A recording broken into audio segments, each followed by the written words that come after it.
حضرت امام حمام رضی اللہ تعالیٰ عنہ جبر کے مقابلے میں ڈٹے ہوئے ہیں. آپ کی تیغ براں ان کا خون چاٹتی رہی، پھر انہوں نے یک بارگی آپ کے اوپر حملہ کر دیا. حضرت امام حمام نے اس حالت کے اندر بھی اپنی زبان کو روکا اور زبان سے ہائے تک نہیں کی. آج شہادت حسین کو تماشا بنا کے رکھ دیا گیا ہے.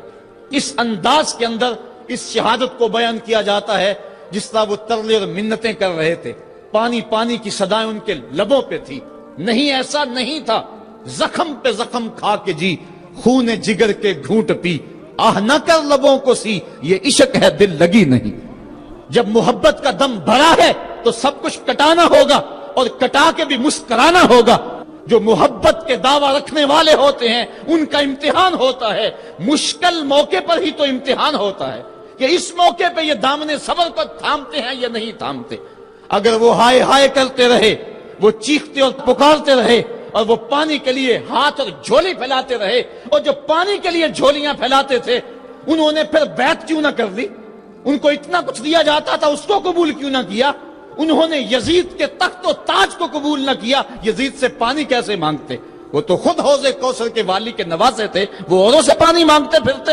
پوری تاریخ پڑھو کربلا کی، آپ کو نہیں ملے گا کہ حضرت امام حسین کی زبان سے ہائے بھی نکلا ہے. آپ نے ہر مشکل موقع پہ صبر کے دامن کو تھاما ہے، اور ہر قربانی پیش کرنے کے بعد ہاتھ اٹھا کر یہی کہا، ربنا تقبل منا ھذا القربان، مالک حسین کی یہ قربانی بھی قبول کر لے. اس کا یہ مطلب نہیں کہ یہ دکھ کم تھے، اس کا مطلب یہ نہیں کہ مظلومیت نہیں تھی. وہ مصیبتیں تو اتنی تھی کہ پتھر کا کلیجہ بھی شک ہو جائے، کائنات کا کلیجہ چاک چاک ہو جائے.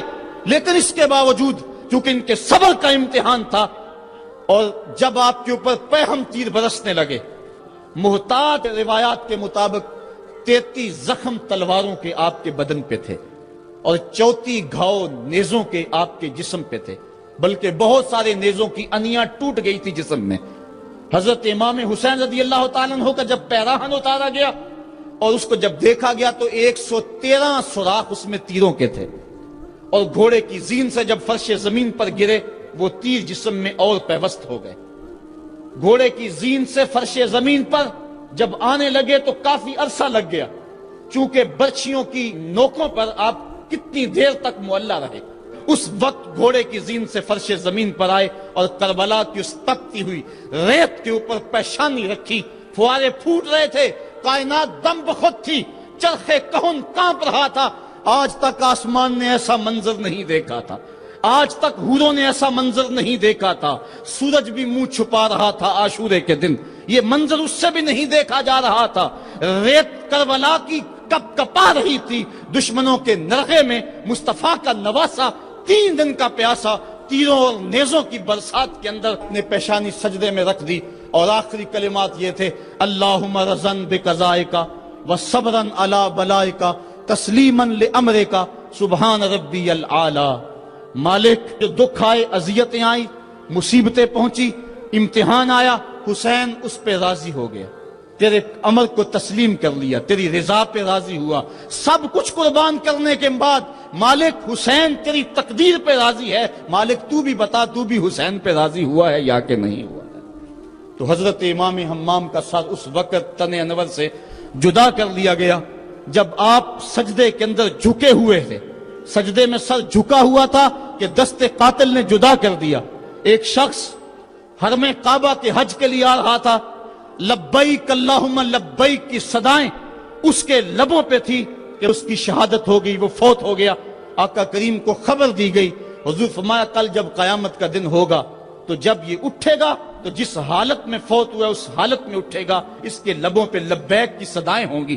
حسین ابن علی کا جب سر کٹا اور جب جسم سے تن انور سے ان کا سر انور جدا ہوا، اس وقت سر سجدے میں رکھا ہوا تھا. بندہ جس حال میں جاتا ہے قیامت کے دن اس طرح اٹھایا جاتا ہے.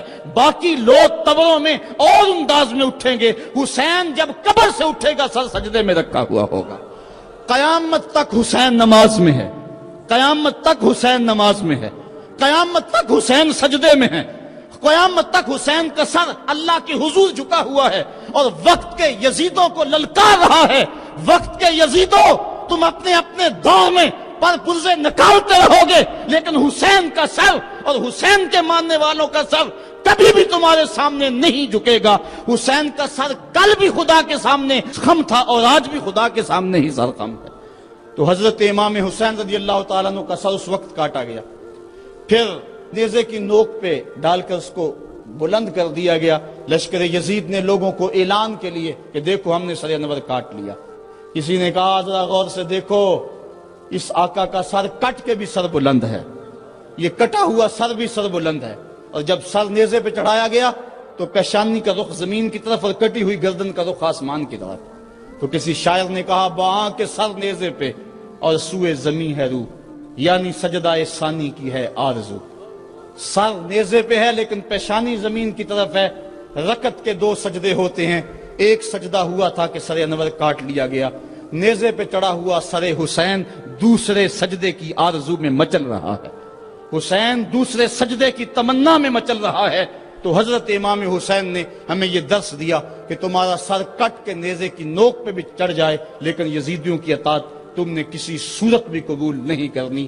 آج ایک تو طریقہ یہ ہے کہ ان کی زندگی، ان کے شب و روز اور ان کی قربانی اور ان کی مظلومیت کا تذکرہ کر کے آنسو بہا لیں اور ان سے محبت کا اظہار کر لیں، لیکن یہ روح حسین کو خراج پیش کرنا نہیں ہے۔ کیا حسین نے اتنی بڑی قربانی اس لیے دی کہ لوگ قیامت تک بس روتے رہیں، ان کی آنکھوں سے صرف آنسو بہتے رہیں؟